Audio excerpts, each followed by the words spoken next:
All right, good evening. Welcome to the Board of Directors meeting for Sacramento Metropolitan Fire District for Thursday, January 9th. Want to start off with a roll call, would you please? Yes. Director Sailors. Here. Director Gould. Present.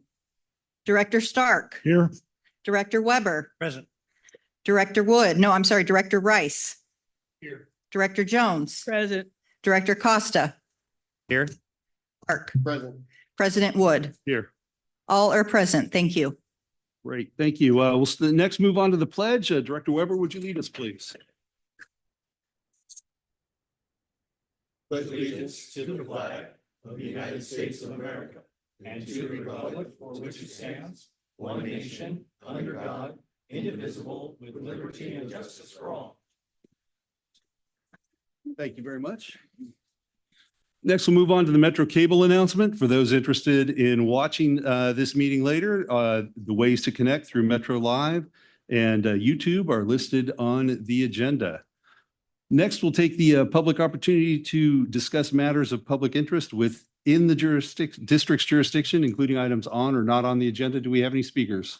I do not have any speaker cards. Is there anyone in the room wishing to make a public comment? Please come up to the podium. And no speakers online, no public comments this evening.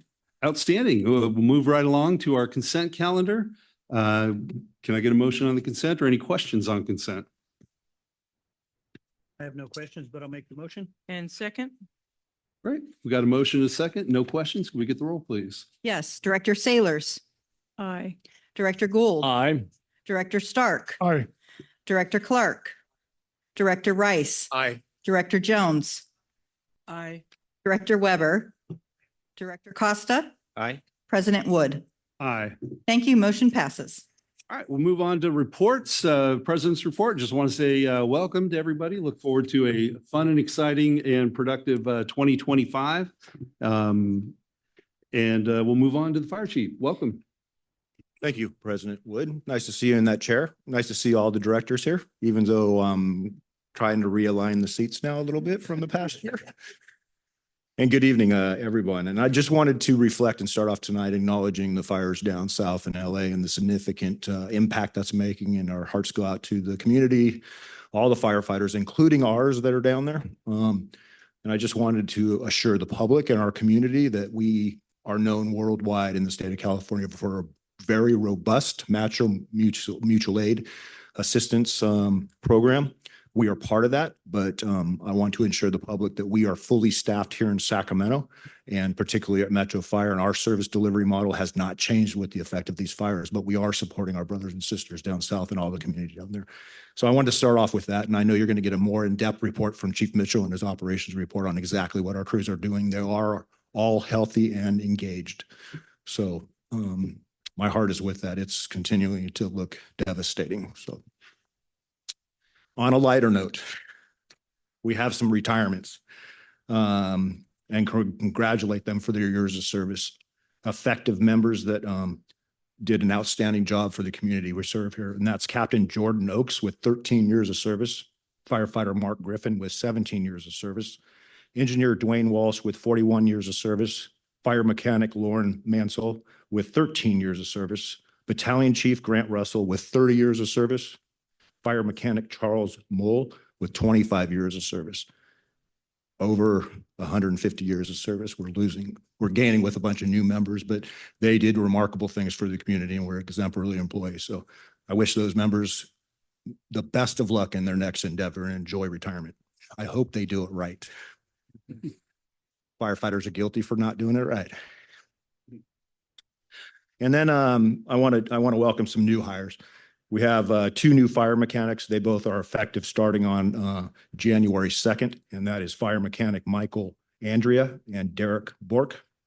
And that effective date is on the 2nd of January. So welcome both of them. And I asked if they would be here and they politely declined as a mechanic. So anyway, I'll capture them at some point over coffee, I'm sure.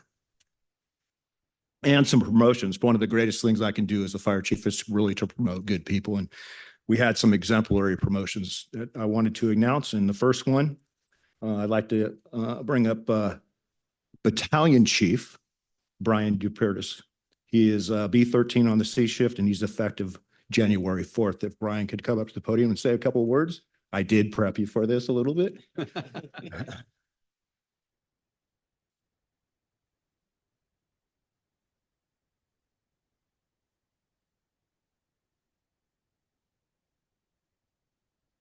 Hello, thank you. Public speaking is always fun for everybody, right? I just want to say that it's an honor to be promoted to battalion chief. Tomorrow marks 20 years with Metro Fire for me, as well as the other members of my class that were paramedic interns under Dr. Gould back in 2005. So that makes you old as well. I don't know if you're aware. And wise, right? It's been an honor to serve here at Metro Fire through every rank. I've been a intern, a recruit, probationary firefighter, engineer, captain, and now battalion chief. And every step along the way, I've learned that this is a team sport, that we all serve each other. And we are all here for the people who go out and contact the public every day. The firefighters who are on the nozzle, the firefighters who are in the back of the ambulance with the patients providing that service. And so every step up is just another way to support the people who are doing those jobs. And that includes myself in a new support role. And I look forward to supporting the public and the people who serve the public for the rest of my time here. Thank you. Thank you very much, Chief. Anyone have any comments, questions? Congratulations on your 20 years. Yes. And Director Gould's going into his 26th year with Metro. So He's got me beat. it's wonderful when we take the opportunity to remind him of that. So thank you very much. Thank you. Congratulations. Good luck. Congratulations, Chief. And next up, effective January 6th, is newly promoted Captain Keegan List. He'll be assigned to 59 on the A shift. Keegan, if you could come up and say a couple words.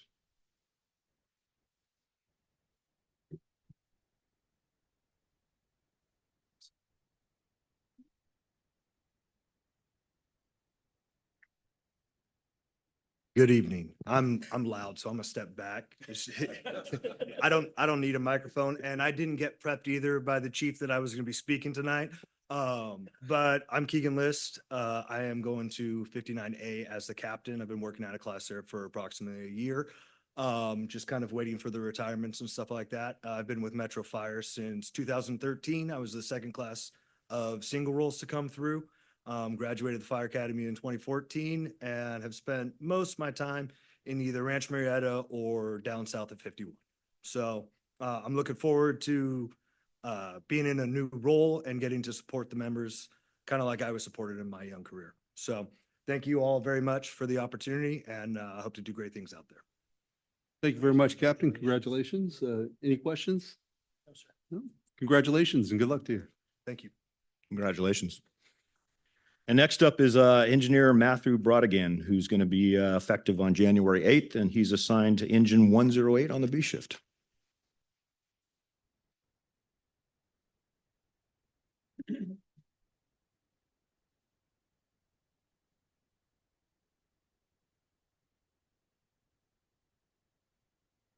So much like Keegan, I also have a loud voice, so forgive me if I start throwing it. I'm Matthew Brodigan. I've been with Metro Fire since 2019. This is probably the biggest step I've taken in my career, was continuing to challenge myself with this advancement. I started going down the role for engineer 2 tests ago. So finally, you know, I was successful in this process. Grateful for all of this learning I've done in this time, and also grateful for this new opportunity. So yeah, wasn't prepared to talk at all. I'm really excited to be at 108 because all my time that I've done out of class has been at 108, and it's also close to my station. So family can drop by and say hi anytime, or close to my home, excuse me. Family could drop by and say hi at any time. So yeah. Outstanding. Congratulations to you. Any questions? Thank you. Good luck. Thanks. Congratulations and thanks. And next up, I'm really pleased to announce that Cal Chiefs, the California Fire Chiefs Association, has selected me to represent them on the Kaiser Permanente California Professional Firefighters Cancer Research and Prevention Project Committee. That's something that, just to refresh your memory, Chief or President Rice at the time and I went back and spoke in Chicago on behalf of Kaiser, united with Kaiser at a healthcare summit. And the reflection of that summit was Kaiser stepped up and really is going to support the state and try to really look at firefighter cancer and research and make a difference. And I believe we will. And I know that's exciting for, I'm calling you right now, the right term, President Rice. And I'm honored to be selected from Cal Chiefs to represent the state on that. So that's a big deal. And I'm humbled by that. Congratulations. Thank you. Yeah. And the last thing is a huge announcement. And we talk about people coming in the organization, retirements in the organization and years of service. And I am honored and have a ton of respect for this individual. And I'm going to leave the honor to her to announce this. But I just want to say thank you because she's changed the organization. She's changed the new division that she was assigned to. And without further ado, I'd like to bring up our Fire Marshal, Chief Barbie Law.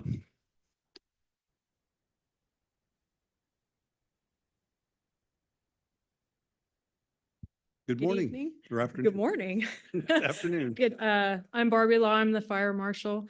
I wanted to share some news with everyone. I'm pretty nervous and kind of in SVT. So if I pass out, Fong and Parker, you guys are the only ones that are allowed to help me. Everybody else, stay back. And maybe Dr. Gould, Dr. Gould. But that's it. As Chief House said, after I've been here for 31 years now, I have a really exciting opportunity that's come up in the last couple of months, and I decided to take a position with the Victoria Fire Department as a deputy chief in British Columbia. I made the decision after going up and meeting with the team last week over New Year's, and so I've accepted that offer. And my last meeting here will be the next board meeting. And then we will be packing up and going to Canada. So I don't know if all of you know, I am Canadian.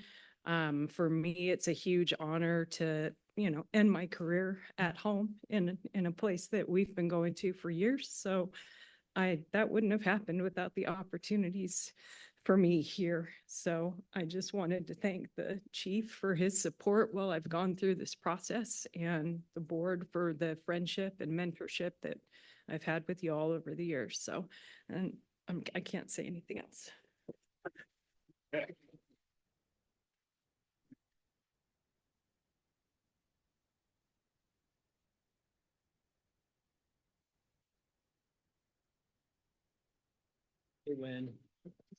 All right, because I'm sitting here, I'm going to say something. Chief Law, I want to say thank you for all the time you've given to me personally and all the education and mentoring and information I've been able to learn from you about EMS in particular and what we do day in and day out. So I want to say thank you for that time.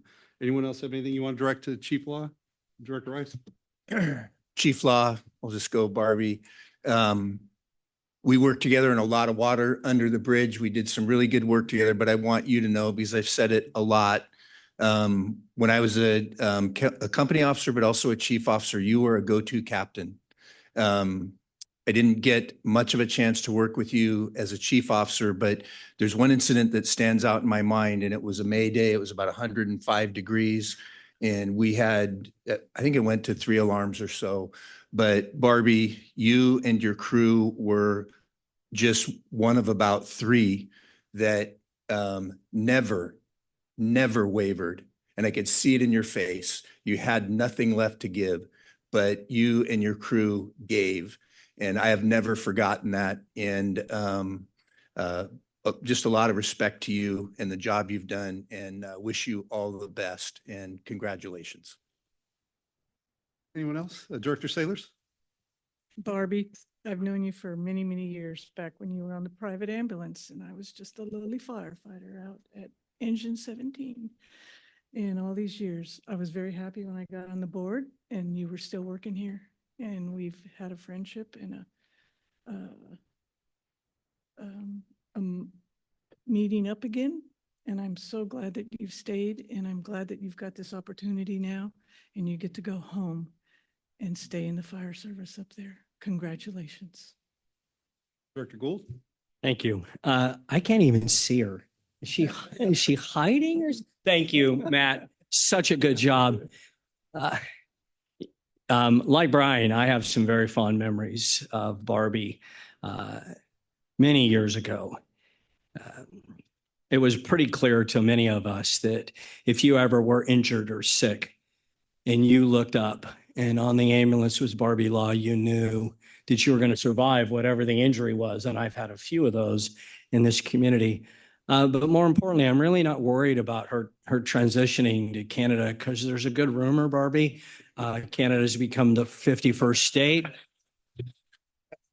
Right? I'm not lying, right? So you'll just be back anyway. So frankly, it's already been said, but Barbie, Godspeed to you and your family. Canada is damn lucky to have you. Thank you, Mr. Chair. Anyone else? Director Weber, sorry, you're right next to me. Just a simple congratulations, eh? Hey. All right. Chief, I'm sorry, Director Jones. No, I have to throw in a super congratulations and about a million thank yous to Chief Law. Pleasure working with you. I recall down at Engine 1, running first aid calls, EMS calls downtown Sacramento. So that goes back a couple years, just a couple years. Best wishes, best of luck, and you've put the eye in international firefighters. Thank you so much. Chief, back to you. Chief Law, I just want to say thank you. You have challenged me over the years and sat through meetings with me over the years, and your integrity. And I know there was times where it was you and I voicing a different opinion amongst a wide group when we had some challenges. I appreciate your degree of honesty and integrity. You've made me a better person because you've challenged me in that arena throughout my entire time knowing you. I do want to share that Victoria has expressed to me, which is highly unusual when they call out for reference acknowledgements. They usually do that once. I've done it in other positions besides this. They called 3 times, and all 3 times they were super excited, and they knew that the having to lose, and we're not losing you, you're always part of this family, but they knew the gain they were getting was astronomical.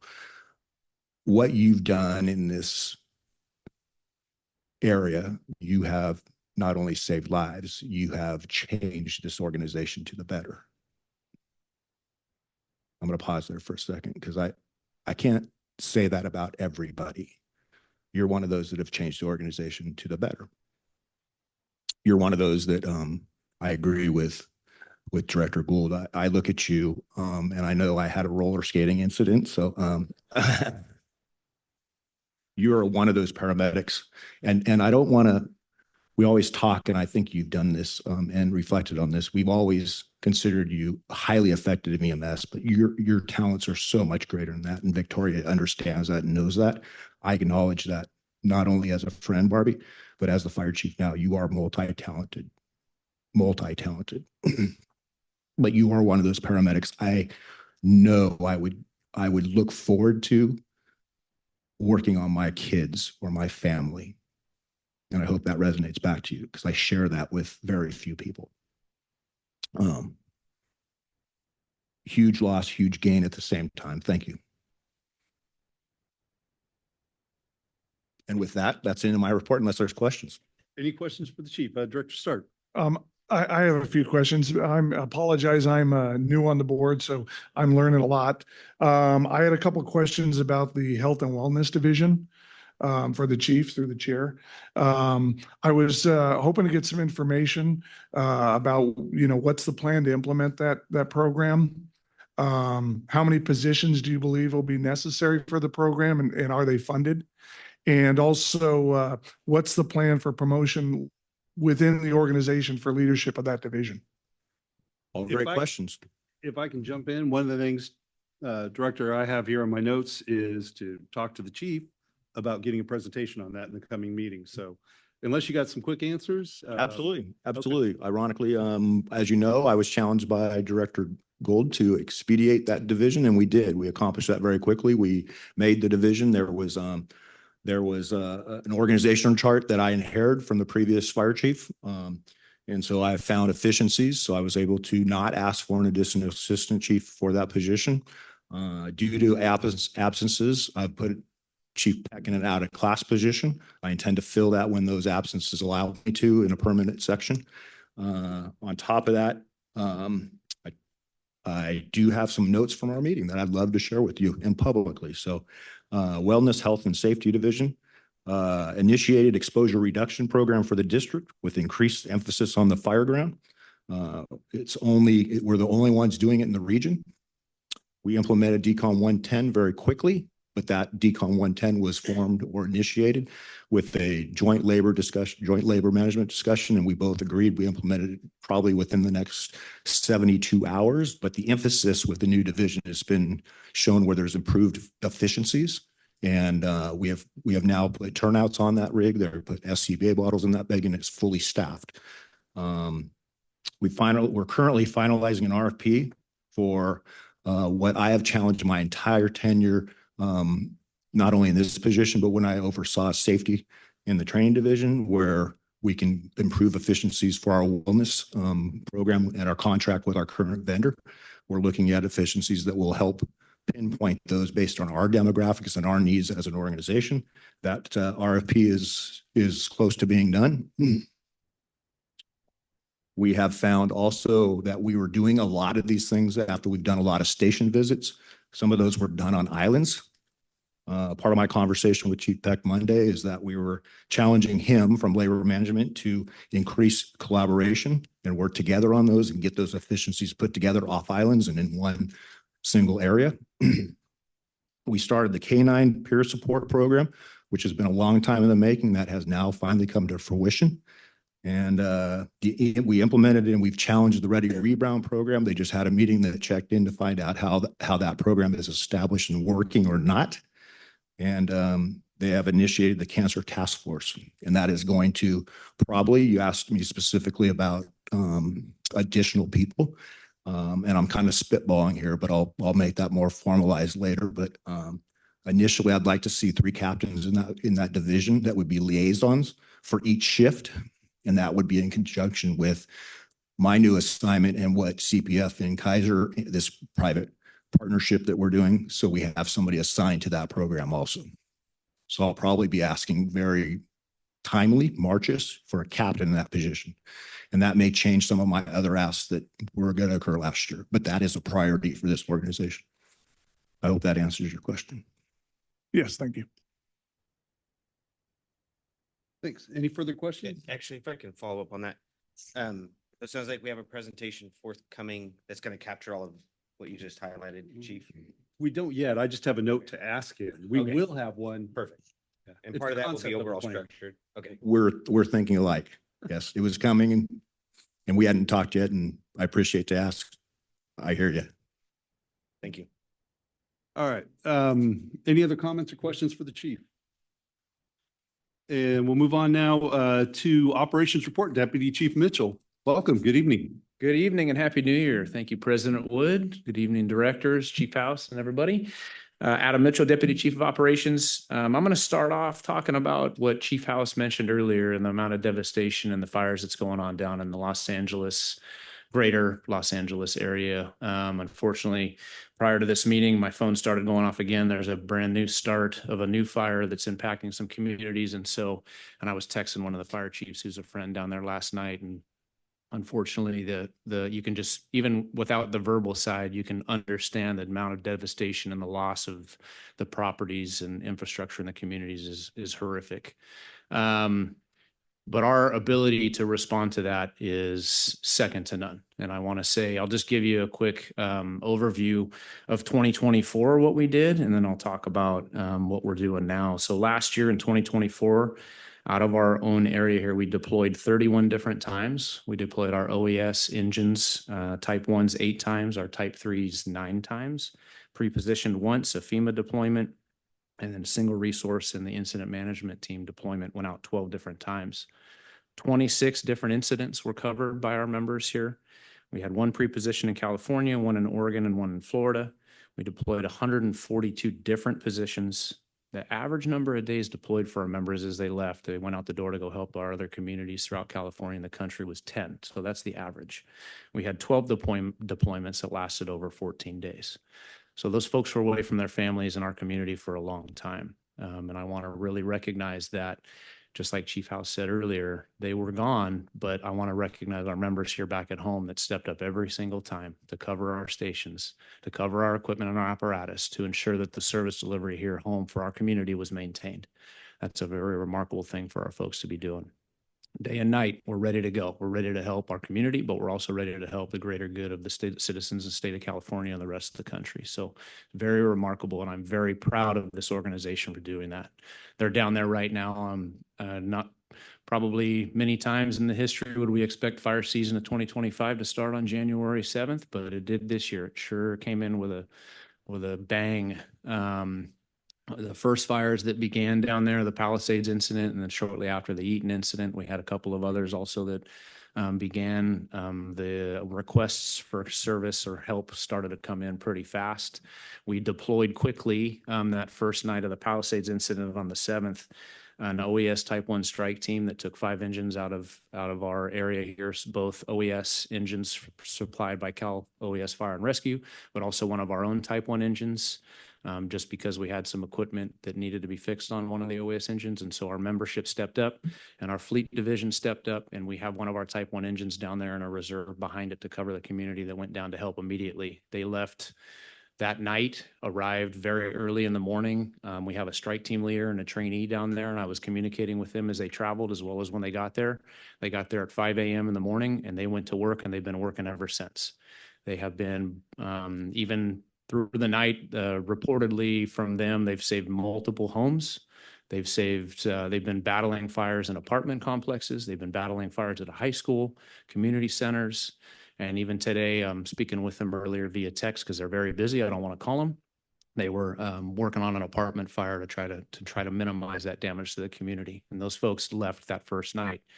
Quickly after that, we started getting resource requests back to our operational area here for additional resources. We were able to form up task forces, which is not like equipment, but they all carry water and pumps as quick as we could to squeeze the lemon as hard as we could to make lemonade. We got them out the door. That was our Type 3 engine that we have here, 8433, went out on a task force, 4802. And they headed down to the Eaton incident, which was quickly took off after the Palisades fire. And we have additional equipment now headed towards the Eaton incident, even up to today and through tonight. Those folks down there, our fire captain, I was texting with him earlier. The crews are in great spirits. Very similar stories. They got down there and they got engaged right away. They were out there doing it for the community that they were asked to come and help. And so I'm very proud of our folks of getting in there and taking care of the community and the greater good, not just in our own area, but again, back here at home, as soon as those calls went out, our folks came back to work and they covered those vacancies. And so our community here is well protected too. So I'll stop there before I move on to the next. Is there any questions about our deployments and what we're doing out there right now? I'll just want to say first off, Chief, thanks for the update. And I appreciate the updates that we get throughout the time too. It's good to know where people are, what they're doing and what our risks are. And I also want to put in a good word and say Parker and his team are doing an amazing job getting out images, getting out stories, and letting our community know what's going on and what our people are doing down there. And you talk about people being ready to go and our men and women standing up and filling in back home. But it also, I know I've seen you guys from Chief House down, you guys all going out and taking shifts and riding on engines and riding on ambulances and helping out. So it's great to see. And I hope our men and women understand that the rank, not just the rank and file are doing this, but also up the command are also helping out. And it's good to see that from you guys. So thank you. Anyone else have comments for? Yeah, I understand we have the National Guard also involved. That I What- don't have specifics on that. like? That is a resource that is available in the state of California. We have gone outside of the state for, the governor has reached out to other states as well, but that would be one that wouldn't surprise me. I don't specifically have, it's been a very busy day today, just getting our own resources out, Director Clark, but the National Guard is a resource that they can implement both aerial and on the ground.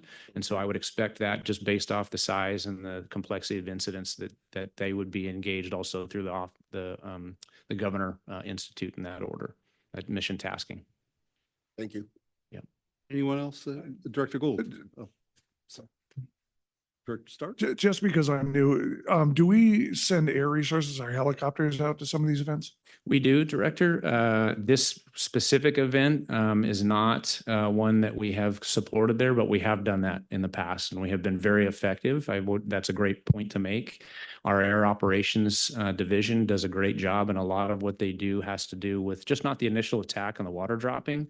Our capabilities on our aircraft are very rare in the state, especially this far north, and we have covered for medical evacuation as well as hoist rescue, both day and night, and had some very successful life-changing rescues that have occurred through our air operations program. So with the addition of our third airframe, I expect that to be more so the case since we have Copter 3 up now, and I'm told by Chief Pilot Nowosky that is either happening now or very close to being in service. We're able to do more of that to help the greater community throughout the state of California, but also make sure we're covered here at home. So Great, thank you. Director Gould? Thank you, Mr. President. Really quickly, I just think we also need to look at, and you've probably already done this, but think about the families that are here in town whose member is down fighting these incredible infernos. I just wonder if there's something we can do as an organization to reach out to those significant others, the children who don't understand what's going on, maybe use our health and wellness people, because it's not just the wellness of the men and women that are responding to the calls. It's the health and wellness of our entire family. Yep. So whatever you're all doing, if we could continue to do that or do it even more to make sure that those folks are taken care of as well, I think that'd be a powerful message to our family. I agree. They're part of the team. They're part of the family, right? And so when their members go down and deploy, they're absolutely part of that support mechanism. They have to take care of all the kids and all the stuff at home while their members or while their family members, our members, are out doing what they're doing. I agree with you. Yeah. And Chief, because I don't know, how constant are we in communications with those directly impacted by that deployment? Are they getting 12-hour updates? Are they getting, one of the things that would concern me is just simply not knowing. If we put together some kind of a network where they are constantly being updated in real time, almost however you could do it, I think that would go a long way to the trepidation that they might be suffering. Yeah. So yeah, they have days on and days off as we're used to. So they are communicating that way, but I would agree there are mechanisms. And I know you mentioned our PIO, they're providing some of those, that information on, we are providing some of that on the social media. And so I know families are watching that, but I would also rely on our health and wellness as well as our labor partners that are constantly in communication with our family members as well. I know they do a lot of that. And those folks, I've been communicating back and forth today just with those crew members individually. I know others are, to say, what do you need? We're here for you. What can we do to help you? That happens just with them reaching out. Their minimum is once a day they reach back out to us, or we try to get a hold of them, right. But we're constantly in communication with them. But it's a good point to recognize the family. Yeah, I'd hate that. I mean, okay, everybody loves or many people love social media. I think that'd be my least favorite way to make them aware of what's going on. We have an obligation, I think, to just reach out to that spouse or those people. It's our responsibility to let them know what we're asking them to do. Absolutely. Thank you very much for all you're doing. Appreciate the report. Thanks, Director. I just want to add to what Chief Mitchell said and part of your question too, and I want to acknowledge them. And I plan on inviting them back because I think they're due a presentation to you. But don't forget about our firefighter association that's been established before Metro. That's part of the predecessor agencies that was formed, and they have a Fire Wives Club, a Sunshine Committee. So there is more than just social media that's going around and engagements to address some of these. We could always do better with communication. So I just wanted to include them on that. Don't forget about those assets also. Yeah, great point. Chief, one other question before we go. If you can just, for the people that don't know it, explain quickly, this isn't necessarily Sac County. This isn't our taxpayer dollars going to LA. We're Right. going to get reimbursed for our people out there. That is correct. That's a great point, Director President Wood. Yeah, so the system, and Chief House mentioned it earlier, we have the premier system in the entire world. People come to us to figure out how to do this. The system is set up for when these emergencies occur. The funding mechanism opens up for the revenues from, or the budgets from the state and federal governments to help support the response to these events, these catastrophes. The fires are one, floods, hurricanes, those kinds of things also, but the system is very well built.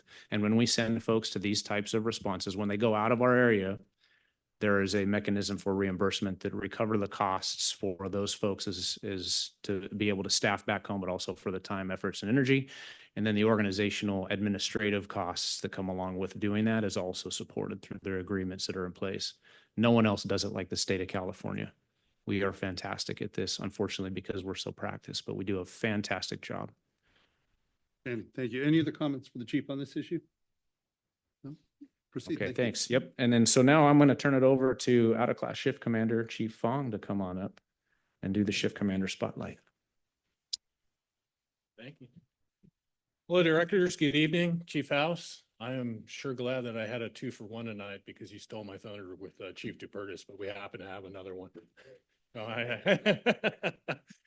That being said, again, Kim Fong, they placed me in Chief Johnson's role as shift commander. It's been an honor, it's been fun, and it's been a lot, but it's been a good learning experience. I'm here to present you the member spotlight. That being said, I'm going to bring newly promoted Battalion Chief Brian DePertis back up.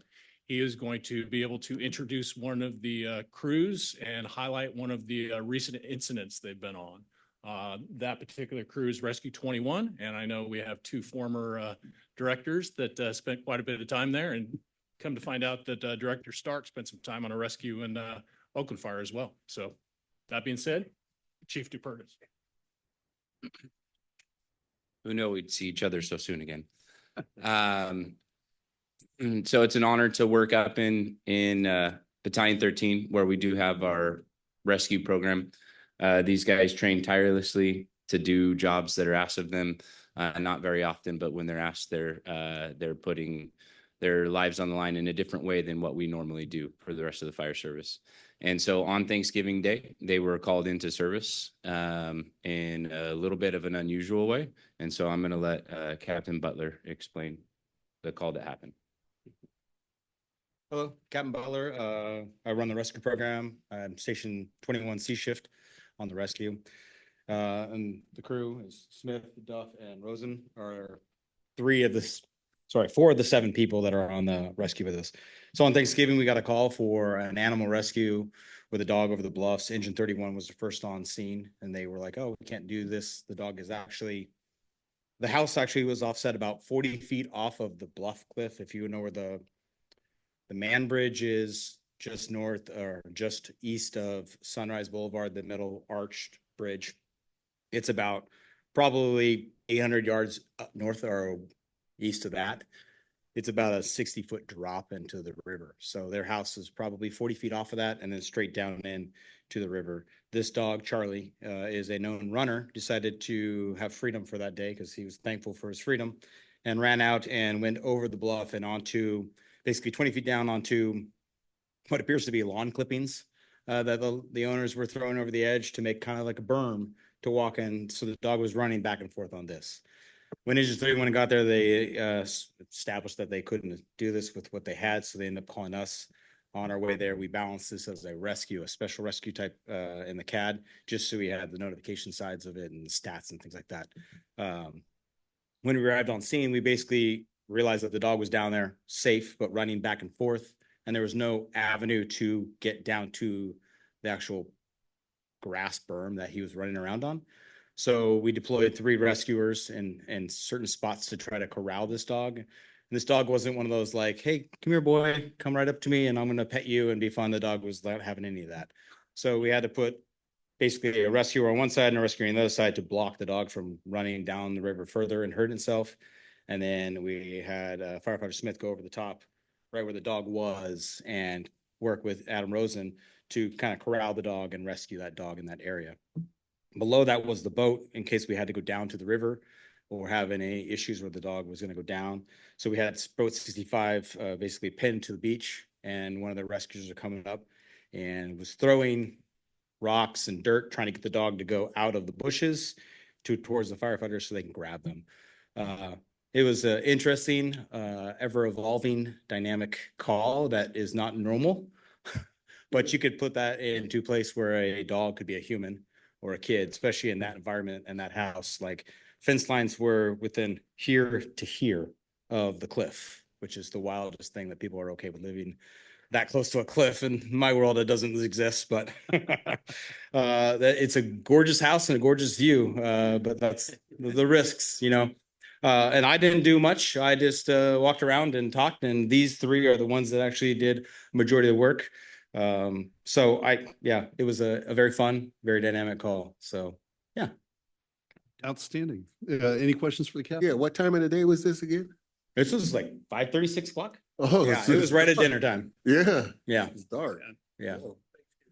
Made Yeah, on it- Thanksgiving. Made it way more challenging. Director Costa? Yeah. How long have we had this program? Ooh, it's gonna be 2001, 2002 is the inception date. I don't know the exact time. I have it written down and I'm not very good at numbers. So things like remembering that kind of stuff is hard. But 2001, 2002, Chief House would probably know exactly right around the exact date. 2001. Bob knows. Yeah, Bob knows. Yeah. Okay. Huh? 2000. 2001. Okay. Yeah, I figured it was somewhere around there. Yeah. Yep. Director Weber? Because I do know a little bit about this program. So how's it going? I mean, do you have everything you need? Are staffing levels being met? I know that with attrition and everything else, it's kind of tough to keep that level of expertise up, numbers, all of that stuff. Is the interest there? Is the retention there? How's the program running? That's a fun question. Well, I want. We're surviving right now. It's not we're not gaining, we're losing. Every promotion I lose a member. We're at like 96 right now, but only 92 of them are allowed to work on the actual station. I have 23 engineers and I have 35 firefighters, which I'm supposed to be at 45 or 46 firefighters, and I'm supposed to be at 34 engineers. And every promotion I lose engineers and I lose firefighters. I have more captains than I need. I have actually 5 captains that are waiting to get on the list. I know that the hazmat has a bigger issue with the wait list than us, but we have an interest issue. It's about $8,000 and about 10 days of vacation to go through all the classes, and it takes about 2.5 years to do it. It's one of those conundrums of it's risk versus gain, like for an individual, especially if somebody has kids. It's a lot of cost for a little bit of money. So the interest level is not there. And I understand, like I did it and I paid for my classes when I was younger, but I had the desire and I had the exposure to it. We lost our fire medic, and for the firefighters in the house and the station life, it was a bonus, and it helped their lifestyle and their sleep and everything like that, all the things that are good for us, but it took away that element of interest because we have no exposure to new people. So if new people have never worked at 21, because you're not allowed to, based off of quals, you'll never know the exciting stuff we do unless you magically work with a guy that's able to work there and they talk about a call or something like that. So we're a dwindling program in the aspects of trying to get people exposure and interest in it. And then people look at it and they laugh at me when I'm like, yeah, I go through these classes, it's $8,000. And they're like, yeah, no, it's not happening. So I know we did fix a part of that today, and I'm very thankful and appreciative to the district that I got approval from, I literally on the way here, Chief Barthel called me and said, you are approved to start looking for people that do not have the classes, that are not in the program, and then start funding those classes with the budget, which is rad, because that will be able to bridge that gap of people not wanting to pay $8,000 to get it through. But we're going to do it based off rank specific needs, if that can make sense. What does rad mean? Cool, fun, awesome. This is not my forte. Okay, so If you know me well enough, I don't talk well. My ask to you is, Uh-huh. and to your chief, and to your chief, and your chief, and your chief, is there is there any plan that you can come up with for the long term? So this program never, ever fails, because this is, it's an incredibly important program, not only for Metro Fire, but the region. So again, come up with a plan. And if you don't have one, come up with one. If you have one, get it to your chiefs and run it all the way up and see if there's something that we can do. I heard you as far as the funding and the interest. That's great. But I don't want to see this program not only not fail, but I don't want to see it backing up at all. I want to keep going forward with it. It's too important. So that's my ask of you and all of the chiefs, all the way up to the chief. That works. So I'm going to comment on that a little bit. Great question. And I agree with you. And I think, my history with setting up special operations in this organization was not just hazmat. It was all the special ops. And I give a huge shout out to our friend Dale Turner, who led that charge. It's something that we cannot accept to go backwards on service delivery. So putting Battalion Chief Brian Barthel, who has a vested interest because he's been in the majority of all of our special operations. Probably a first time we've had a battalion chief that actually has been in all of our special operations programs. He's redefining what those priorities are and getting a snapshot of what that looks like to be in the future from the ground level up, to make sure that we're having the highest standard of success on each one of those programs and special operations, because they are unique and different. We have also challenged OES recently to reestablish what our requirements are or are not. And I appreciate that Captain Butler identified some holes and some needs. And we went to OES and we have a great collaboration, and that working relationship is stronger than ever. And I know that was something you have asked of me of this position now. We just recently got our boats back from OES. So that is an example of where we're going with some of your questions and comments on special operations and the rescue program. And that's going to free up some of those needs that we have as an organization, but we are a resource for the state. And that as a type 1 heavy. We've established that in every one of our special operations. We're the same in that boat we didn't take a second standard look at that. We are a type 1 in every single one of our disciplines. And I want to comment of where we are very blessed. Our members here are instructors that instruct not only locally, but throughout the state and sometimes nationally. We want to use those talents, not to take away from everybody else, but when we have that talent within our organization, we can train our own to a level that we don't have to send them to an instructor. We have no idea their level of expertise. And so my direction has been that we're going to utilize our instructors that are training everybody else. We should be included. And that was part of the agreement that we have now with OES. And they have acknowledged that they're going to accept that standard because the state of California is known as area having jurisdiction. So we've had substantial improvements in the last 18 months on that. And it's reflected because we have our boats back. Excellent. Any other questions for? I have a follow-up Oh, question. go ahead. Yeah, sorry. Since you're up there, I figured I'd just follow-up question. So you highlighted a gap on how many men and women you need to fill that. How much was that again? Personnel wise? We're 97, so you're 110. So Okay. yeah, well, 92 can work. So around 20, we'll just say around 20. Yeah, perfect. And so then it sounds like you've got some funding coming your way to Yep. try to fill that gap, but there still is a gap. There's going to be a gap. Yeah. The downfall is not Metro Fires. It is the state of California, not to throw them on point, but if I can't find a class, I can't put somebody in the class. I see. And for the last 5 years, I have been returning training money back to the district because I don't have the ability to find classes because the state doesn't offer the classes. It's a bigger picture is the state is changing the type 1 requirement for a heavy rescue. They're changing the inventory, but the inventory is going to change based off the classes and the personnel needs. They haven't defined what the classes are going to be 100% yet.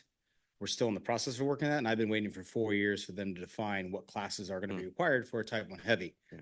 So I can't really, they changed a bunch of classes too. So all the classes are changing, and they're adding classes. So if I don't have a class available, I can't plug somebody into it. And that's when I said it takes about 2.5 years to get all the classes done from 0 to nothing or 0 to full.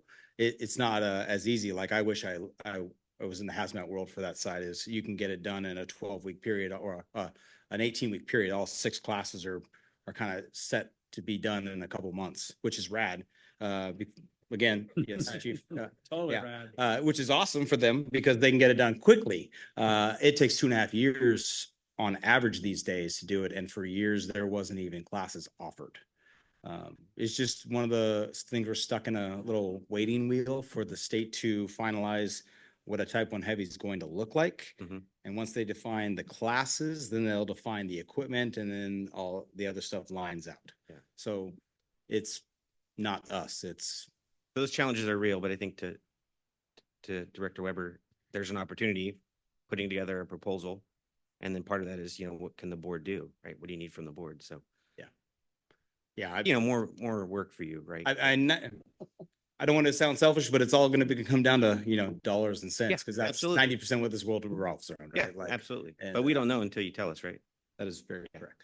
Thank you. Thank you for taking the time. Director Rice. Captain Butler, and through Chief House or through the chair, can we at least connect? I have an interest to know what the requalification of a heavy rescue would look like outside of, as a board director, I sit on the state board of fire training and then fire scope. I may be in a position to help push on that a little bit. I haven't heard it yet. I'm always skeptical about what are we adding and why are we adding it? Yeah. I'm going to do something that I never do, but I'm going to do it anyway. Is there an incentive to be on the rescue? There is. Okay. Yeah, 3.5%. Okay. And when men and women that want to go on the rescue want to get the training, the reason that they're using vacation and paying on their own is because there's no state offered training, or is that what we do? The state offers the classes, but you pay individually. Currently, right now, as of today, we can actually send people, we can pay for their tuition to the Okay. class. That was approved, which is perfect or rad, that they did that. So that is a huge win for us. It's just finding the classes and guys trying to figure out if the risk versus the gains is in their wheelhouse. Understood. Chief, not trying to bargain. I wanted to have an understanding of how that process is working. And with Director Weber, from being almost ground zero, Bob was, I was a captain in the station on the engine. I do a lot to support this program. I really believe in it. I believe in what you do, and we need it. So there's definitely an interest on this board member's part. Yeah, it's the downfall with the state changing the requirements is it's going to add 4 different classes to the minimum list. One of them isn't even out on actual available to take, but when we did the rough math a while back, and I'm not trying to talk numbers, but it was over $400,000 to get everybody through the new requirements for the state. I'm not saying they're not worth it, because there's like machinery rescue, which is getting material off of a human being, right? Like, so the Gavin Newsom thing where they were riding and put their hands in the thing, that is a class to teach how to cut that off without hurting the individual. Then there's heavy vehicle lift, which is in a semi truck or large vehicle versus a small passenger vehicle. And then there's the new structural collapse curriculum that they changed. They had RS1, RS2, RS3, which is the levels for earthquakes. They switched it to a structural collapse 1 and 2, which is breaking those 3 classes into 2 classes. But now the state requires you to have structural collapse 2, which means if you don't have RS1, RS2, RS3, you have to go back and take structural collapse 2, which is a week-long class. And then they're adding tower rescue, which tower rescue is climbing towers and rescuing jumpers and planes and Santa Clauses that get stuck on power lines. Understood. Is there any kind of do you know of any kind of grandfathering for members that have rescue systems 1, 2, and is it collapse or rescue system? It's a structural collapse specialist 1 and 2. So if you had RS1 and RS2, you got structural collapse 1. If you have all 3, you got both. So that was the grandfathering side. So that has been grandfathered. We only had 12 or 17 members that qualified to the grandfather for the whole boat. Now we have pretty much everybody who's grandfathered into structural collapse 1, because that was a requirement to be in the program, is to have RS1, RS2. So now I have to send about 50 people through Structural Collapse 2 at $1,500 a person and a 5-day class. Thank you. Yeah. And I would like to talk a little bit more, hear a little bit more. I'm making myself a dinner date. Thanks. Director Stark. I was briefly a rescue captain a long, long time ago when things have changed. Nice. We were able to get training through USAR is how we got most of our people trained. Yep. So we didn't, is that still possible? We have a lot of members that are on the USAR program. The problem with the USAR program, and Chief House will probably know more, is USAR doesn't issue state certs. They issue task books. And according to the state, and he might be able to correct me because he's got more knowledge than I do, is the state did not accept task books in the FEMA world. It doesn't compute to California. So I don't know what that looks like now after the whole water rescue and that new side. But historically, we don't offer anything unless it's a state cert or a Metro Fire equivalency. So we have the ability to teach 2, soon to be 3 of the 7 classes that are required in-house eventually. So we're working on our last one. 90% of it's just props and locations is our weak point. Like we're gonna try to bargain with SMUD to access their towers to do tower rescue, because I have 2 in-house tower rescue trainers, but I have to find a tower, which is nothing we're gonna buy or build. But I can use partners with SMUD and get the actual tower rescue done. Right. So. Well, I appreciate that. And I'm very supportive of the program and I'd be interested in finding out more on how we can support you. I love it. Yeah. Director Weber. So just to be clear for everyone in the room, because when one of us was working that program, we did tower rescues. We did heavy equipment off of people. So just because the state doesn't recognize you having that cert, that does not preclude you from doing those tasks. Yes or no? We do all the tasks right now, Thank you. with or without a certification. Piece of paper don't matter. Yeah. Great. Great question. And I'm going to comment once again, because I want to clean a couple things up there publicly. And I think we owe that to our partners in the area too, right? To your question on USAR, you're absolutely right. It's a mechanism that we can use to fulfill the needs. It was better yesterday than it is today because of the state requirements now that are being updated. And we're not the host agency for USAR at Sacramento City, so it's a partnership there. The task book question, yes, we are going to be able to use the task books from USAR to write equivalencies based on that training. We are not going to be handcuffed by a certificate to do our job, Chief or Director Weber. That is our culture. We will stand by that, and I believe I have your support, and we will stand that we are a premier agency and we have men and women that will do anything for the need of the public, and we're going to allow them to do that. We're not going to intentionally violate any law or OSHA, but we're going to do what's needed to save people. That is our profession. And Captain Butler, you didn't throw OES under the bus. I want to clean that up a little bit. We have been working with, better than I've seen it probably in the last 5 years anyway, with OES. And Chief Marshall is very receptive. We had great meetings so far on what really realistic training for our organization at a realistic cost for our organization. And we won't be handcuffed by the state training fire for just certificate fees. And I want to acknowledge once again, the primary reason we're doing this is to protect the public. But the other reason is we are blessed to have such great members that went out and learned to be the premier instructors in these disciplines. We are going to use them. And I am satisfied, and I will sign any certificate that says we meet or exceed any standard, not only in the state, but federally, because of our instructors and our care and passion that they're teaching above those standards. That was a little bit of a challenge, but we figured that out with not only just OES, but their attorneys. We got signed documentation back on our contract that we were right, and we're going to exercise that. But the bottom line is our members, under the command philosophy that allows them the latitude to make good decisions on every call, cannot be handcuffed to make a decision based on a certificate. We're going to do the right action every time. And I want to address that publicly so everybody hears that, because that is, I think, that is not what I think. That's my direction with support from you all. Because I would not want to sleep well, and I will not sleep well, knowing that we resisted to do something and did not save a life or make it better. I would not want to put any one of our members in that atmosphere. They have to live with those consequences of their actions daily. So great questions. And I think what the follow-up is, where I would ask you for the work, is we owe the board a full presentation on the rescue program. Are you sure you want me to talk? I think this is where I'll correct you. You lead the team. Everybody else there runs the team. Yeah. Bring in your team. Okay. Make it a team effort to give a presentation. And if there's any needs, we'll support those needs. Look forward to it.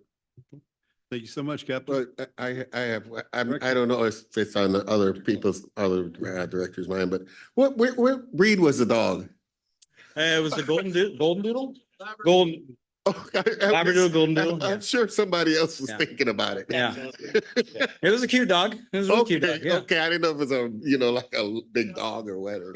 But anyway, I mean, let's go beside the serious conversation that we were having. Strong work. Thank you so much, Captain. Thank you. Chief Mitchell, anything further? I think we used all of our words, and I know the Chief Bailey and Chief Johnson are chomping at the bit, but just before I depart, I just want to say to Chief Law, Metro Fire's value and what she's done has increased because she's gotten folks ready to fill her role, and our loss as an organization is Victoria's gain. So congratulations. Thank you. Thank you so much, Chief. Moving on out of Class Deputy Chief Johnson for the admin report. Welcome. Good evening. Good evening, President Wood, directors, Fire Chief House, colleagues. Mike Johnson, Acting Deputy Chief of the Administration Branch. I'll keep my comments short. Once again, the Ops Branch has stole all of our time. So I will keep them short on behalf for you guys. I want to publicly thank the CalJack for the dedication of their FCTC building that we got to attend on December the 18th for retired Captain Bob Bruce, who succumbed to job-related cancer. It was humbling. The way they honored Bob I was thrilled to be a part of. It was very, very, very moving. The fact that his legacy will live on in that building, the numbers of young lives and ambitious people that want to come into this profession that he impacted, incredible job. So thank you for the invite, and we greatly appreciate it. Just a quick update. I'm one of the co-chairs for the service delivery team, and we have been meeting regularly to kind of figure out what some of our next steps are.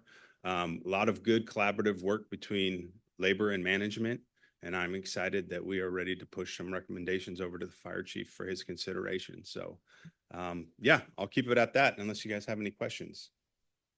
Chief, we could put these in alphabetical order, so admin would come before operations if that would give you time to show off the way you want to. I'm afraid you'll just be thinking what's going to come from the ops report, not listen to me. Thank you. Well, it's always good to hear from you. Thank you so much. Nicely done. All right, next up, Deputy Chief Bailey, Support Services. Good evening. Good evening, Board of Directors, Board Chair, Chief House, colleagues, and members of the public. Ty Bailey, Deputy Chief Support Services. I just want to start out by congratulating Chief Law on her appointment as Deputy Chief of the Administration at Victoria Fire Department. I've had the opportunity and privilege working with Barbie at every rank. And 2.5 years ago, she was moved over from EMS to the fire marshal position. And I may have been one of the few, but I remember having a conversation that I had no doubt that she was going to be the subject matter expert within 72 hours. I've got more texts and phone calls and emails after hours, emails after midnight. When she's on vacation, you're really not on vacation because I know you're working, and I get on her about that all the time. Even in the vice president role of the union, she assisted and did so much work for us. And I know that I've been able to lean on her in every aspect of my career. And you truly are a leader, Barbie. And I just want to say congratulations and thank you for everything that you've given to Metro Fire and to me personally. So thank you. So with the support services, I'd like to introduce to you our facilities manager, Joe Ekus. I came over here 6 months ago, and I've been doing a lot of learning. And I will tell you that He's doing an incredible job for us. And as we all know, moving into 2025 and going forward, it's going to be a very busy few years. So I want to introduce him to you. And he's going to report out a few things that are going on in support, or excuse me, in facilities. So, Joe.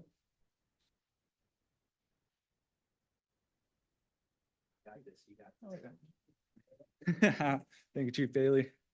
Good evening, board. Good evening, Chief. For those that you don't know me, I'm Joe Ekus, Facilities Manager. I've been with Metro Fire for the past 9 years, 7 years as a facilities technician, and now I'm on my second year as the Facilities Manager. Prior to working for Metro Fire, I was a graduate of the Inside Wireman's Apprenticeship Program through the International Brotherhood of Electrical Workers. Yes, sir. Yep, worked for Collins Electrical Company for, all right. Great company. Awesome. Yep, worked for them for 8 years, starting out as an apprentice, working after I graduated the apprenticeship program, worked for them as a journeyman, and then from there moved into a foreman position for them. Prior to working for Collins Electric in the IBEW, I was a graduate of the Accelerated Careers and Technology program through Modesto Junior College, where I received my certificate in completion in industrial technology as an electrician. A little bit into my training, Universal EPA certified. If you don't know what that means, certified to purchase and handle HVAC refrigerants. OSHA 10 certified, OSHA 30 certified, sorry, and project supervision certification through the IBEW as well. A little bit on the personal side, married to my wonderful wife, Kate, going on 13 years now. We have 2 amazing girls. Sawyer is 10 years old and Harper, who is 5. So that's a little background on me. Moving into 2025, let's speak a little bit about the division and the plans we have moving forward in 2025. We're all, as a division, we're super excited about this year and what it holds for us and the district. Our plan this for 25, we plan on replacing roughly 20 roofs and doing 10 to 15 major roof repairs as well on these on the older stations. As well as the roofs, we plan on replacing HVAC equipment as well, 15 years or older, or if they have, or if they're past their useful lifespan as well. So we want to start at the top, roofs, HVAC, and then we're going to work down into the stations as well. Start with infrastructure and critical systems of the station on these stations. Not sure if all of you are aware, more than half of our stations are 50 years or older, with 25% of them being 60 years plus. So we got a lot of catching up to do before we can start the beautification process.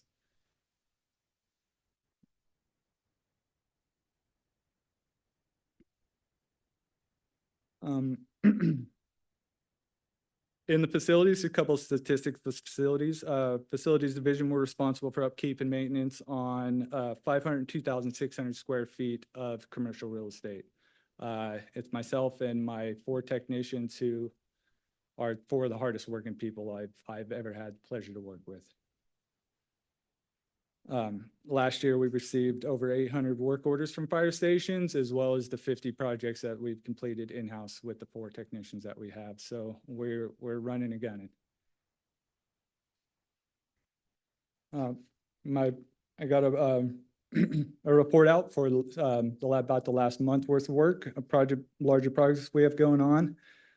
Station 115 Air Ops HVAC chiller replacement was completed today. They finished the startup on that this morning. Arson building, the re-roof project started today as well. That'll be finished up on Monday. Station 116 abatement is scheduled for Tuesday, and that'll run through Friday of next week. Station 51 dorm privacy and flooring project is scheduled to start on the 21st and is anticipated to complete on the 29th. With that project, we'll be removing the Murphy beds installing lockers to form in dorms, and then reflooring to give privacy to the firefighters working in that station. The arson restroom remodel is complete as well. We completed that last week. The logistics, EV chargers for the 2 new electric EV vans were completed last week as well, and those are up and running and operational as well now. So now Logs is currently using the 2 electric vans that they have. And then we're continuing to work on district upkeep and maintenance as well. That's my report out and a little bit about myself. Open up to any questions if we have them. Thank you so much. It's good to see you and meet you. Over the last couple of years, Chief Wagaman was not shy about bragging about all the work you guys did and the money and resources that you guys saved the district by taking on those projects and doing a lot of that hard work yourself. So it's good to put a name with those success stories. Anyone have any comments, questions? No, the only thing I can say is we know a lot of people in common with Collins. Yeah, it's been quite a while at Collins. All right. Well, thank you for your time. I appreciate it. Thank you very much. Good. Yeah. Thank you, Board of Directors. That's the end of the report unless you have any questions. Any comments, questions for Chief Bailey? Thank you so much, Chief. Thank you and Happy New Year. Same to you. We're moving on to 522 report. Captain Schollard, welcome. Happy New Year. I'm gonna work on it. I'm gonna try and have a short report. We'll see. We'll see. I might just go a little bit over what the rescue had to say, so. Good evening, Board of Directors, Chief House, members of the public, executive staff, colleagues. Sean Schollard, Vice President, Local 522. I'd like to just echo what Chief House said earlier. Just thoughts and prayers with not only our members that are down south, but the crews that are currently working down there that live down in the Los Angeles area, that's their home. Thoughts and prayers with all of them, the citizens down there. It's a pretty somber time, reminds me of Maui, very much so. So I'm sure there's firefighters out there that are protecting other folks' homes while theirs are also being lost. And that's something that I think, is a testament to what we do as firefighters. Thank you to the men and women that work for Metro Fire that backfilled our stations so that we could go down there and give support. I know our crews went down there, late in the evening, got there, went straight to work, and have not had a rest period yet. I know that rest period will come, like Chief Mitchell said. But even if that rest period was available to them, I can guarantee you none of them would want to rest knowing that there's work to be done. That's just how we operate. They are in good spirits. Everybody down there is they're loving what they're doing. They're loving being impactful. So to their families, I'm glad that the point got brought up about staying in touch with their families, because it is impactful on home. I mean, just my kids were watching the stuff on the news and they were like, "Dad, please don't go down there. Please don't go down there." I'm like, but probably not. I'm probably not going to. Trust me, the guys on the line give me enough grief for this day assignment, but I probably won't go down there. But it just tells me that, our kids are impacted by that. They see it and sometimes they don't express it, but just to be able to reach out and make sure that they're doing fine at home and making sure that they feel supported is important. So I appreciate you guys all recognizing that. To Chief Law, congratulations. We've got to work very closely together throughout the years. I actually think Chief Law was the first arriving company officer on my house fire when my house burnt down in 8th grade. Which is ironic, how times changed and how we got to work together throughout the years. And I will add exactly what Chief House said. I think you are kind of a jack of all trades. You are the definition of ownership in an assignment. We worked side by side, reviewing labor agreements, reviewing the MOUs. I had an idea of what I was getting myself into when I was told that I was going to be paired up with Barbie to review the MOUs. I didn't think it would go as long as it did, but it went about twice as long because she's so meticulous that we went line by line, every single contract. And it wasn't just looking at the big ticket items. It was looking at the little ones because she wants it to be perfect. And that's what you strive for, is excellence. We were doing grammar correction, punctuation, you name it. I was learning some stuff that I probably didn't pay attention to in school, but so I got a lot out of it, but it was fantastic. And then with your support and help in the RFP for our new TPA, again, having you in there, and obviously you were the first one to get your notes back. And when I saw yours, I realized how much more work I had before I submitted mine, which was good. You make people better. I think the point to make is that wherever you're at, you make people better because you have such a high level of expectation for yourself. I am happy to hear that you are taking this position as much as it hurts this organization, but I do feel like you're doing something for you and it's about time. So congratulations. Gosh, I don't know what to say now. 2025, we have a lot of work to do in 2025, but I will say that I feel out of the service delivery meeting today, great definition of collaboration in that. Mike Johnson can attest to that. Like we had 30 days out of, we had a labor management meeting yesterday. We talked about getting a proposal back to the executive team with a recommendation in increasing services. We said that would be back in the next 30 days just because of the proactive work and the dedication of the service delivery group. We're gonna have that in the next 48 hours, I would assume. Well, maybe Monday, we'll see. But it's coming quick, and I think they're great recommendations to the support of Aaron Castleberry, Jeff Fry, all those folks there to put the data together to be able to take the ideas that we have from the folks on the line and be able to plug it into a system to see the impact that it may have, right? The potential impact that it may have really leads us to a good direction of making these decisions. So I think it's great, and always having the flexibility to be able to pivot that is fantastic. I'm happy to announce, because I know it's been a high topic priority about workers' compensation, presumptives, these types of things. I want to thank Chief Johnson for his support and dedication and really not wavering from the direction that you all gave him. Obviously, the direction that labor's been pushing for a long time. Director Weber, Director Sailors on the ad hoc committee. I think it's appropriate to announce that we've accepted a cancer claim on a member that's been the fastest that Metro Fire's ever accepted a cancer claim, 2.5 months. It's a monumental change for this organization. And I think I've said multiple times before that I want us to be the premier organization when other agencies come to us. They do it a lot already for a lot of things, but to come to us and say, man, how do you guys do it? We are making significant changes in this organization when it comes to workers' compensation and taking care of our members, specifically to presumptives. There's more work to be done. And I think that there's even bigger light at the end of the tunnel here really, really quick.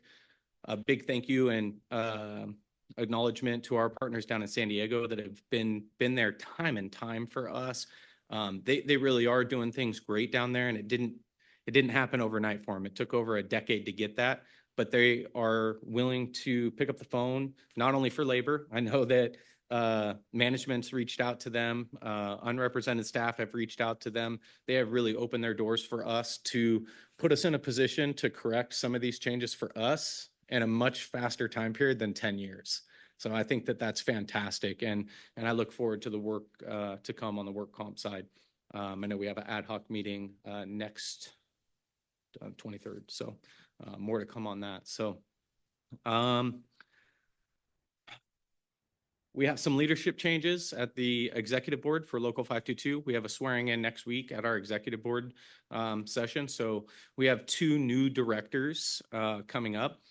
Brett Randall in the back is transitioning from a deputy director role to a director on executive board. And Matt Cole is coming back in, probably a familiar face and familiar name. So he's coming back in and taking a director's role as well. Both of them accept the nominations, and super happy to have them. Super happy to have Matt back on the team. Super happy to have Brett move into that director's role. He's really embraced the administration side of things from the local. He's worked really closely with Chief Johnson working on health and wellness and working closely with Chief Peck on, RFP developments and what we can do better for health and wellness, and in addition to workers' comp. And taking on that task is not an easy task. There's a lot to learn in there, as I'm sure Chief Johnson knows. Like it's a lot. So Brett's done a great job, and I'm super thankful to have them. So congratulations to the promotions in the back. You guys earned it. I know we've all worked together throughout our careers. Super stoked for you guys. Definitely, it's nice when the hard work pays off. So congratulations to all of you. And that's it for this evening. Thank you. Thanks so much, Captain. Anybody have any questions, comments? No? Thank you so much. All right, moving on to committee and delegate reports. The executive committee met tonight. We made our appointments for the various committees and all the committees that we have. I'm going to read those out, let everybody know where they fell. For the Finance Committee, it's going to largely stay the same. We've got Director Jones was nominated to remain on that board. Director Stark was nominated to that committee, and Director Clark was also nominated. Director Weber has agreed to be the alternate for the Finance Committee. For the Policy Committee, there's not a single change other than naming Director Gould as an alternate. That will remain Directors Costa, Sailors, and Clark. The Regional Comm Center, JPA, we're keeping the delegate as Chief Bailey, and we have nominated Chief Mitchell as his alternate delegate. For the Citrus Heights 2x2 Committee, that will remain Directors Gould and Weber. The Rancho Cordova 2x2 will remain Directors Jones and myself. And the Sac County 2x2 will be Director Jones and Director Sailors, with Director Stark serving as an alternate for that committee. The Ad Hoc Committee was continued with Directors Sailor and Weber. And the Reserve Firefighters Qualification Review Commission, I still will be sitting on that one. So that was our full agenda for the day. And we don't have currently have a meeting scheduled, but we'll keep you posted if we do have one. Moving on to the Comm Center, JPA, Chief Bailey. I have no report. Our next meeting is January 14th here at Metro headquarters at 0900. Thank you very much. Director Jones, Finance and Audit Committee. Yes, sir. Thank you, President Wood. Our next meeting is scheduled for January 23rd at 5:30 in these premises. Outstanding. Policy Committee, Director Costa. Thank you, Mr. President. Policy Committee has not met yet this year. Our next meeting is scheduled for February 13th. Thank you very much. We'll go on to board members' questions and comments. I'll start to my left with Director Jones. Thank you again. Well, I have reiterated, I want to reiterate my congratulations to Chief Law. Best wishes. Go get him out there. Show him how we do it. No offense, Canada. And a little bit of lightness here. I wanted to say thank you to this administrative staff for the Christmas spirit that I was able to share with my family members. We came and got to visit through all the exhibits and exhibitions. So Santa's elves were very, very busy at work, and the little ones in my family loved it. So that's great. And a little shout out here to the chief elf who helped precipitate, encourage, and push all the other elves to have a terrific Christmas vibe. So thank you to everyone. Thank you, Director. To my right with Director Sailors. I just want to wish the retirees welcome to 2025 as a retired member. And thank you, everyone, for everything that's going on down in Southern California to take care of that part of the state. Stay safe, and let's continue having a good year. Thank you. Thank you, Director. Director Gould? No comment. Director Rice? Contained. Director Clark, Contained. Director Stark, Contained as well. Oh, Lordy be. Director Weber. Not contained. I'd like to congratulate the retirees, or the promotions first and foremost, and then the retirees, specifically the one in the room, to Chief Law.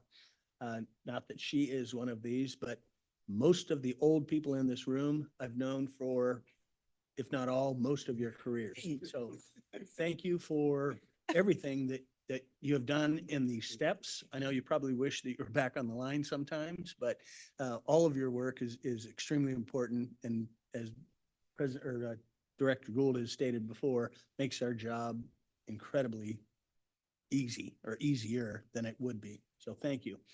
Another shout out to Chief House, and if there's anybody else that has done this as well, thank you very much. But Chief House had stood in for a firefighter on Christmas Day, therefore alleviating a mandatory for this individual. So thank you very much. I know you did that last year as well. I'm sure the family members appreciate it, but the member that you did that for will never forget that, and will pay that forward from time and time and time again. So that's a big deal to these folks. So thank you. And then lastly, I'd like to, before we go into closed session, have a moment of silence. We've lost two family members recently, firefighter Greg Luckett and mechanic Ron Heckelberg. I'd like to recognize them and their service to the family as well. Thank you very much. Thank you, Director Weber. We'll be sure and do that. Director Costa. Thank you. I just want to say congratulations to the promotions, and Chief Law, congratulations. And then I want to say, thank you to the men and women. All your hard work is sacrifices, and thank you for your family sacrifices as well. Thank you. Thank you, Director.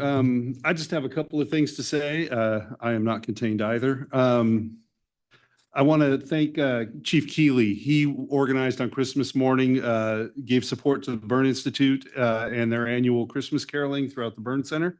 My wife and I were down there, my daughter, and Chief Keeley made sure that Metro Fire was well represented, even if off key, but we were all there and provided what was a very meaningful and a good time getting around and singing and just sharing with people in the Burn unit. And it was very meaningful. So thanks to him and everyone else that was out there on Christmas Day. On the Burn Center, boot drive coming up February 5th through the 8th. It's Super Bowl weekend. They're not doing the boot drive on Sunday. Obviously, it's Super Bowl. So it will be ending on Saturday this year. And we do need to get firefighters signed up.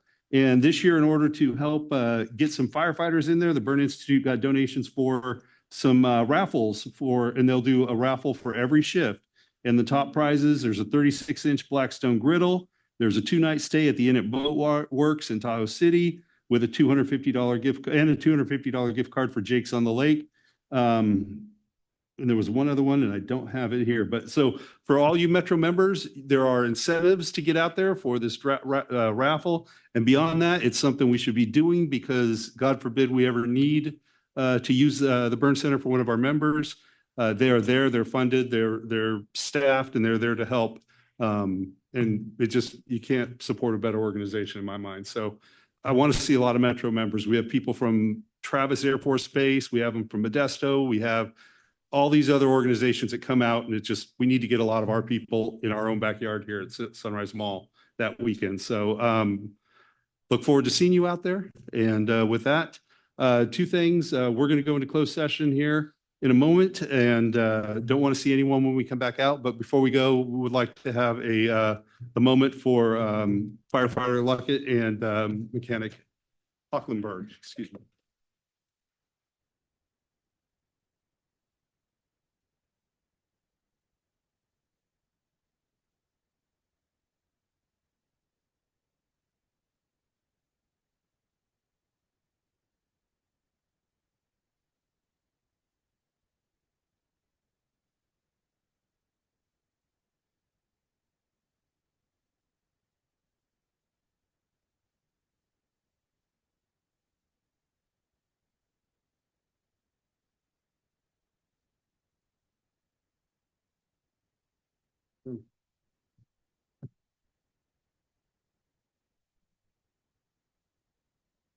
All right, we're back from closed session. Mr. Flopper, would you report out, please? Yes, thank you, Director Wood. The board met in closed session for issues involving pending litigation, meeting with counsel regarding pending litigation for the cases identified in the agenda. No reportable action was taken. Thank you so much. With that, our next regular board meeting will be January 23rd at 6 o'clock, and we'll see you all then. Thank you.